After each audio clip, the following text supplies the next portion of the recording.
গেল 15ই August CAG Nurul ইসলামের পদত্যাগের দাবিতে আন্দোলন করেন সেখানকার অনেক কর্মকর্তা কর্মচারীরা।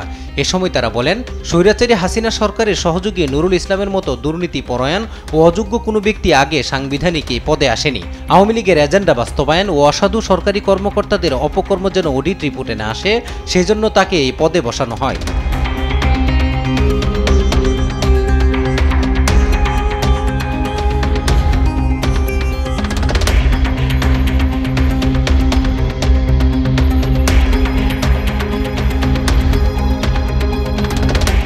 কর্মকর্তারা জানান, মুজিব পরিবারের নামে প্রকল্প তৈরি করে জনগণের অর্থ লুটপাট করার তথ্য যেন অডিটে না আসে, সেজন্য কর্মকর্তাদের নির্দেশনা দিয়ে রাখতেন, প্রয়োজনে হুমকিও দিতেন তাদের।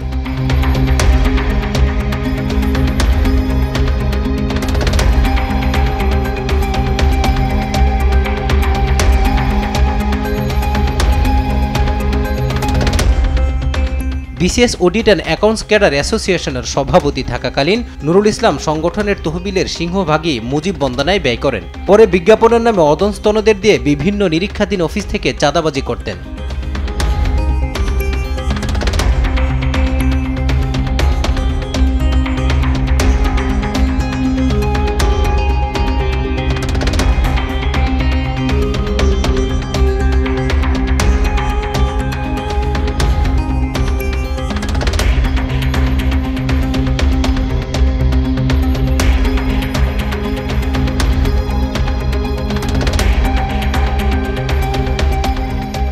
অডিট ভবনে সেবা প্রার্থীদের বসার জায়গা সংকুচিত করে বিশাল আকারের মুজিব মুরাল স্থাপন করেন তিনি প্রথম অডিট ভবনে প্রকাশ্যে রাজনীতি চালু করে নিজের অনুগত অনুসারী তৈরি করেন।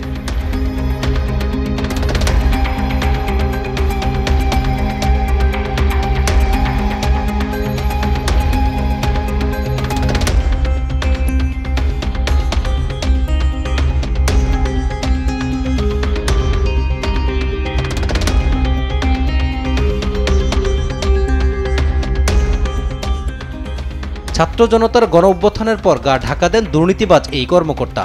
পরে পরিবেশ স্বাভাবিক হলে প্রকাশ্যে আসেন তিনি। শপথে থাকার জন্য নিজেকে নির্দোষ দাবি করে সমন্বয়ক ও অন্তর্বর্তী সরকারের সাথে যোগাযোগ করেন তিনি।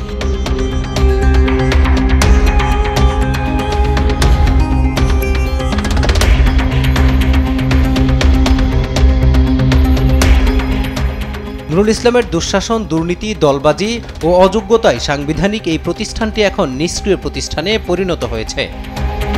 মাজহারুল ইসলাম, দেশ টিভি, ঢাকা।